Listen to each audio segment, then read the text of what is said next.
wabarakatuh. Salam sejahtera bagi kita semua. Perkenalkan, saya Rita Putri.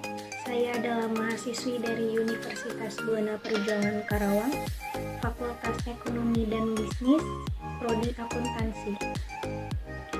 Di sini saya akan menyampaikan tentang laporan kerja praktik dengan judul Sistem Penggajian Pegawai pada Dinas Pemberdayaan Perempuan dan Perlindungan Anak Kabupaten Karawang.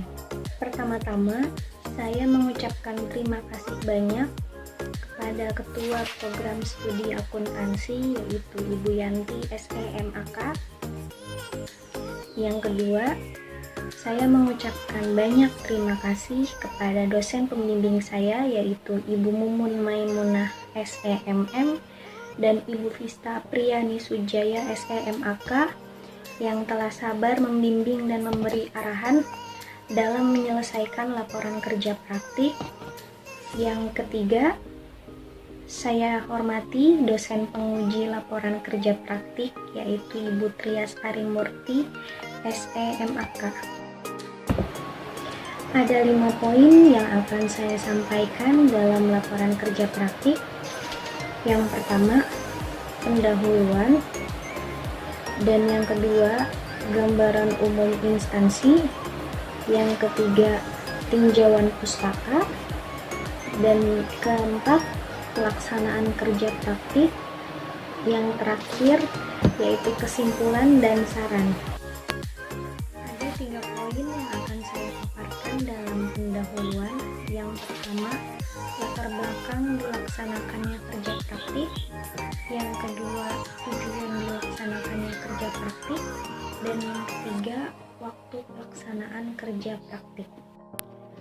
Latar belakang yang pertama, adanya mata kuliah kerja praktik di Universitas Buana Perjuangan Karawang sebagai sarana untuk mengasah diri dan menambah wawasan dengan terjun langsung ke dunia kerja. Yang kedua, pemilihan tempat kerja praktik, yaitu Dinas Pemberdayaan Perempuan dan Perlindungan Anak Kabupaten Karawang. Saya sebagai praktikan mendapatkan wawasan, yaitu sistem penggajian pegawainya. Dan juga saya mengetahui mekanisme organisasi manajemen instansi. Tujuan dilaksanakannya kerja praktik yang pertama, untuk mengetahui sistem penggajian pegawai pada Dinas Pemberdayaan Perempuan dan Perlindungan Anak Kabupaten Karawang. Yang kedua, untuk mengetahui kelebihan dan kelemahan sistem penggajian pegawai pada Dinas Pemberdayaan Perempuan dan Perlindungan Anak Kabupaten Karawang. Waktu pelaksanaan kerja praktik yaitu dimulai dari tanggal 2 Februari 2021 sampai dengan 2 April 2021. Selanjutnya, saya akan memaparkan tentang gambaran umum instansi. Dalam gambaran umum instansi, saya akan menjelaskan tentang profil instansi, sejarah singkat instansi, dan struktur organisasi instansi. Dinas Pemberdayaan Perempuan dan Perlindungan Anak dikukuhkan pada tanggal 28 Desember tahun 2016 dan operasional dimulai pada tanggal 3 Januari 2017. Yang beralamat di Jalan Jenderal Ahmad Yani, Karangpawitan, Kecamatan Karawang Barat, Kabupaten Karawang, Jawa Barat. Dinas Pemberdayaan Perempuan dan Perlindungan Anak sebagai salah satu OPD yang dibentuk pada tahun 2016 berdasarkan Peraturan Daerah Nomor 14 Tahun 2016 tentang pembentukan dan susunan perangkat daerah Kabupaten Karawang. Selanjutnya, saya akan memaparkan tinjauan pustaka. Yang pertama, ada pengertian sistem. Yang kedua, ada pengertian gaji. Yang ketiga, ada pengertian upah. Dan yang keempat, pengertian sistem informasi akuntansi penggajian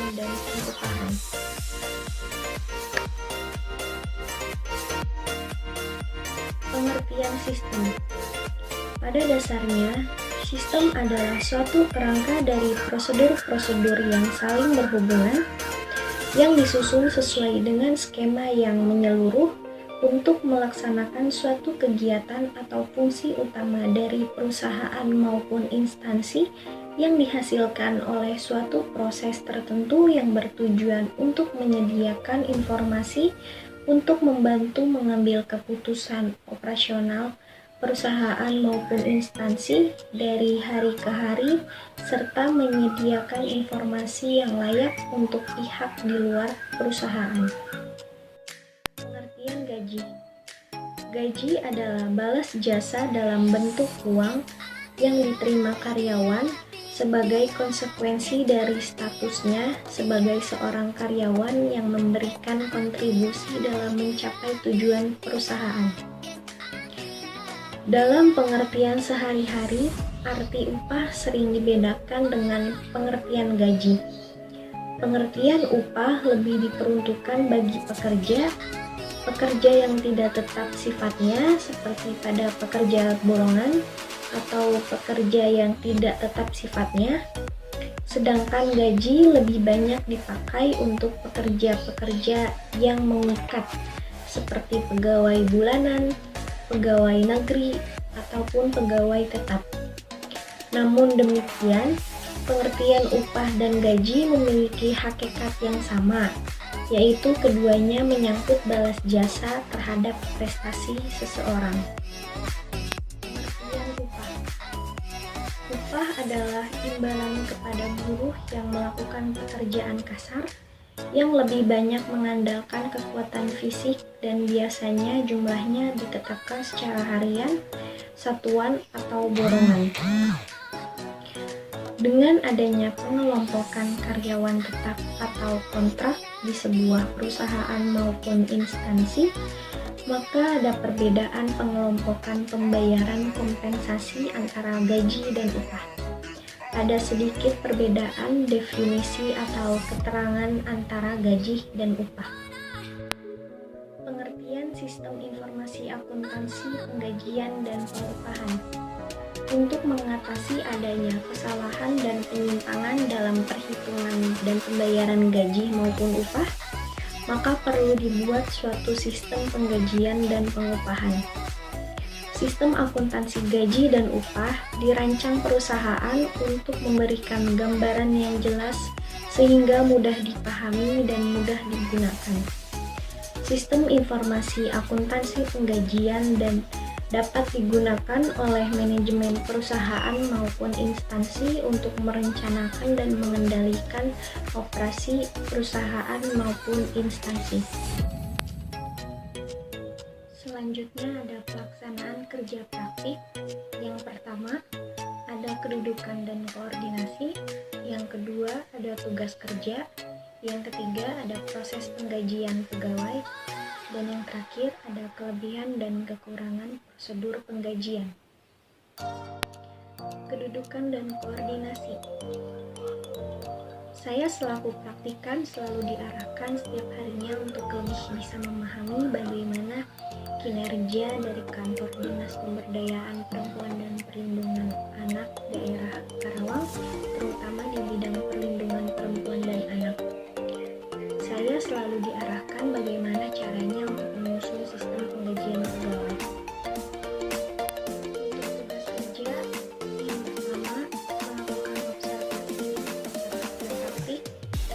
Kedua, memeriksa berkas perlindungan perempuan dan anak. Yang ketiga, mengetik data forum anak. Dan yang keempat, mempelajari alur sistem penggajian. Di sini ada proses penggajian pegawai. Untuk keterangannya, yang pertama ada data kehadiran seluruh karyawan yang sudah berupa rekapan per hari pada tanggal yang telah ditentukan, sudah diperiksa ulang tentang kebenarannya dan siap dijadikan data penggajian. Yang kedua, untuk bagian atasan atau payroll, menerima data kehadiran yang sudah valid untuk diproses penggajiannya per orang.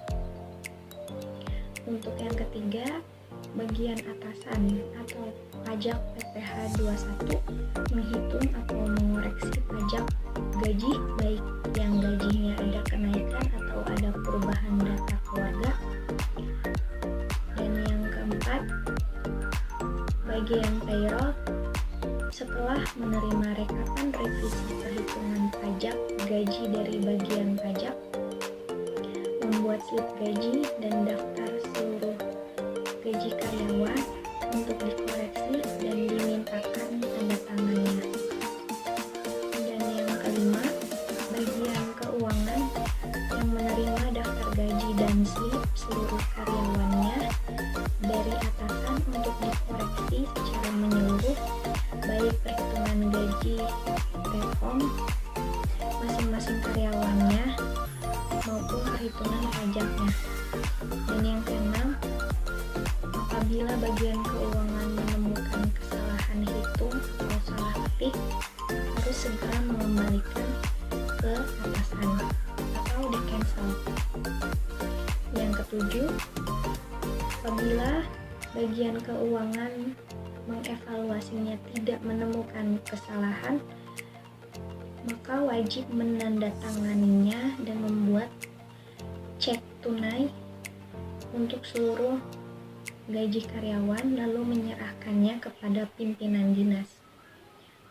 Dan yang kedelapan, pimpinan dinas menerima dan menandatangani daftar gaji seluruh karyawannya melalui cek tunai untuk ditransfer kepada karyawannya via ATM atau bank. Yang kesembilan, bank yang ditunjuk menerima daftar gaji dan cek tunai kemudian ditransfer ke rekening pribadi masing-masing karyawan pada tanggal yang telah ditentukan. Yang ke-10, bagian keuangan menerima bukti transfer dari bank dan menyampaikannya ke karyawan bahwa gaji yang telah dikirim ke rekening masing-masing karyawan. Dan yang ke-11-nya selesai. Lalu ada kelebihan dan kelemahan prosedur penggajian. Untuk kelebihannya, dengan menggunakan software GDOI atau Gaji Daerah Otonom, membuat proses penggajian menjadi lebih cepat dan rinci, karena apabila dibandingkan dengan cara sebelumnya yaitu manual, membuat para pegawai keuangan yang mengurus bagian penggajian menjadi lebih rumit dan terkadang juga tidak teliti. Oleh karena itu, dengan adanya kemajuan perkembangan zaman membuat proses penggajian menjadi lebih mudah. Untuk kelemahannya, bagian yang memegang fungsi personalia dalam beberapa kesempatan ternyata ikut membantu dalam pengisian dokumen-dokumen yang digunakan dalam sistem penggajian. Adanya kekurangan sistem komputerisasi juga dapat membuat bagian keuangan kesulitan dalam memproses ketepatan subjek pembayaran gaji. Sistem penggajian yang menggunakan basis komputer bukan berarti terhindar dari kesalahan data yang akan diproses dalam pembayaran gaji karyawan. Untuk kesimpulan dan saran, kesimpulannya yang pertama, proses sistem penggajian ini sudah memenuhi prosedur dari Dinas Pemberdayaan Perempuan dan Perlindungan Anak yang bertujuan untuk meningkatkan kinerja pegawai. Yang kedua, proses sistem penggajian dimulai dari bagian keuangan dengan mengajukan formulir data kehadiran karyawan. Formulir tersebut digunakan untuk merekap nama-nama pegawai yang akan menerima gajinya. Yang ketiga, kurangnya sumber daya manusia di bagian keuangan pada Dinas Pemberdayaan Perempuan dan Perlindungan Anak membuat sistem penggajian tersebut menjadi sedikit terhambat. Dan yang keempat, sistem penggajian pegawai ini mudah karena menggunakan software yang memang digunakan untuk proses penggajian dan melakukannya saat terjadi kesalahan dapat dilakukan dengan cepat dan mudah. Dan untuk sarannya, sebaiknya Dinas Pemberdayaan Perempuan dan Perlindungan Anak menambah sumber daya manusia pada bagian keuangan supaya dapat mempercepat proses penggajian. Yang kedua, software penggajian ini sebaiknya dikembangkan atau di-upgrade ke versi yang baru karena softwarenya yang sekarang digunakan menggunakan versi lama. Terima kasih atas perhatiannya. Mohon maaf apabila ada salah kata dan kekurangan dalam pembuatan video ini. Tetap semangat dan jaga kesehatan. Stay safe dan stay healthy. Terima kasih. Wassalamualaikum warahmatullahi wabarakatuh.